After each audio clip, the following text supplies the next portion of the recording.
ఇది ఇప్పుడు వాటర్ లో మనకి ఇక్కడ 2 రకాల ప్రాబ్లమ్స్ ఉన్నాయి కదా స్వామి. ఒకటి hard water, 2 black water. Black colour లో వాటర్ స్మెల్ గా రావటం, లేదా కలర్ బ్లాక్ అంటే ఈ బ్లాక్ అంతా కలర్ ఇట్లా రావటం, ఇది ఉంటుంది. అయితే దీంట్లో 2 రకాల ట్రీట్మెంట్ జరిగింది ఇక్కడ మనకు. 2 రకాల ట్రీట్మెంట్ అంటే ఒకటి వాటర్ సాఫ్ట్ చేయటం, 2 జీరో టర్బ్ అని దీంట్లో టర్బిడిటీ రిమూవ్ చేయటం. వాటర్ లో ఉండే నల్ల మట్టి, ఎర్ర మట్టి అదంతా. ఫస్ట్ ప్రాసెస్ జీరో టర్బ్ నుంచి జరుగుతుంది. ఇన్పుట్ వాటర్ వస్తున్నాయి చూడండి, ఇందులో నుంచి వచ్చిన తర్వాత వాటర్ డైరెక్ట్ సాఫ్ట్ ఇన్స్ లోకి వెళ్తాయి.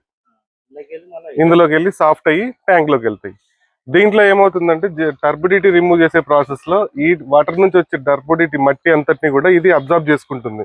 ఈ ప్రాసెస్ లో ఇది దీంట్లో అబ్జర్వ్ చేసుకున్న తర్వాత దీంట్లో అబ్జర్వ్ చేసుకుంటుంది. దీన్ని ఎవ్రీ డే బ్యాక్ వాష్ చేయాలి యాక్చువల్ గా, మాన్యువల్ గా. మనం ఆటోమేటిక్ పెట్టినాము. సో ఇది ఎవ్రీ 3 hours రన్నింగ్ అయిన మీ బోర్ రన్నింగ్ అయిన 3 hours ని క్యాలిక్యులేట్ చేసుకుని ఆటోమేటిక్ గా బ్యాక్ వాష్ లోకి వెళ్ళిపోతుంది. ఆ బ్యాక్ వాష్ వాటర్ ఇటు డ్రైనేజ్ ఈ వాటర్ వెళ్తాయి, డ్రైనేజ్ లోకి వెళ్తుంది అది. సో ఇక్కడ అది క్రిస్టల్ క్లియర్ వాటర్ చేస్తుంది. క్రిస్టల్ క్లియర్ వాటర్ అయిన తర్వాత ఇందులోకి వస్తాయి. ఇది సాఫ్ట్ ఇన్స్ ఎలక్ట్రాలిసిస్ ప్రాసెస్ జరుగుతుంది. ఇక్కడ వాటర్ మైక్రో క్లస్టరింగ్ అవుతుంది. అంటే 1:10 రేషియోలో ఒక మినరల్ సైజ్ ని 10 రకాలుగా విడగొడుతుంది. అది బైఫర్గేట్ చేస్తుంది, మైక్రో క్లస్టరింగ్ చేస్తుంది. దీని తర్వాత వాటర్ ప్రీ ఫిల్టర్ లోకి వెళ్తుంది. ఇందులో ఏదైనా మిస్ అయిన డస్ట్ ఏదైనా ఉంటే అందులో ఫిల్టర్ అయిపోయి డైరెక్ట్ ట్యాంక్ లోకి వెళ్ళిపోతుంది. ఈ లైన్ అదే ఆ లైన్ అక్కడ. ఇక్కడ వచ్చేసేటప్పటికి ఈ రెడ్ ఇది ఉంది కదా వాల్, ఇది ఎప్పుడు బంద్లోనే ఉండాలి. ఇది ఆన్ లోనే ఉండాలి. పైప్ ఎంబటే ఉండాలి. ఇది ఎప్పుడు కూడా ఆన్ లోనే ఉండాలి. ఇది ఆన్ లోనే ఉండాలి. ఇది ఎప్పుడు బంద్లోనే ఉండాలి.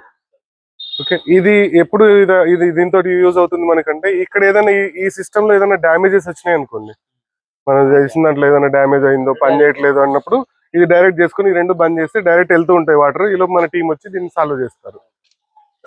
మాన్యువల్ గా ఉండింటేనేమో ఇది మీరు ఇది సాఫ్ట్ ఇన్స్ విత్ జీరో టర్బ్ కాంబో సెట్ కాంబో. లేకపోతే ఇప్పుడు మీకు వాటర్ క్లియర్ గా ఉన్నాయి, వాటర్ లో మట్టి లేదనుకోండి, అది ఉండదు. ఇంకా ఈ సెట్ మాత్రమే వస్తుంది. అన్నపూర్ణలో పెట్టినాం కదా, సేమ్ ఈ సెట్ మాత్రమే వస్తుంది. ఒకవేళ వాటర్ లో మీకు సాఫ్ట్ ఉంది, మట్టి బాగా వస్తుంది, లైక్ ఇప్పుడు ట్యాప్ వాటర్ లేదంటే మున్సిపల్ వాటర్ వస్తాయి కదా, వాటిల్లో టర్బిడిటీ మట్టి ఎక్కువ వస్తుంది, కలర్ ఎక్కువ వస్తుంది, స్మెల్ కూడా ఉంటుంది. అది రిమూవ్ చేయడానికి ఇంక ఇది అక్కర్లేదు. అవి ఆల్రెడీ సాఫ్టే ఉంటాయి, సర్ఫేస్ వాటర్ సాఫ్టే ఉంటాయి. అప్పుడు ఇది అవసరం లేదు. అప్పుడు ఓన్లీ ఇది ఒక్కటి పెట్టుకోవచ్చు మనం. అది విడిగా పెట్టుకోవచ్చు, ఇది విడిగా పెట్టుకోవచ్చు. 2 కలిపి కొన్ని ప్లేస్ లో అవసరం అవుతుంది. అదొకటే ఒక చోట అవసరం అవుతుంది, ఇదొకటే ఒక చోట అవసరం అవుతుంది. 2 కలిపి కూడా వాటర్ ని బట్టి మనం కస్టమైజ్ చేస్తాం. ఎవరికి ఏది అనుకూలంగా ఉంటుందో అది అనుకూలం.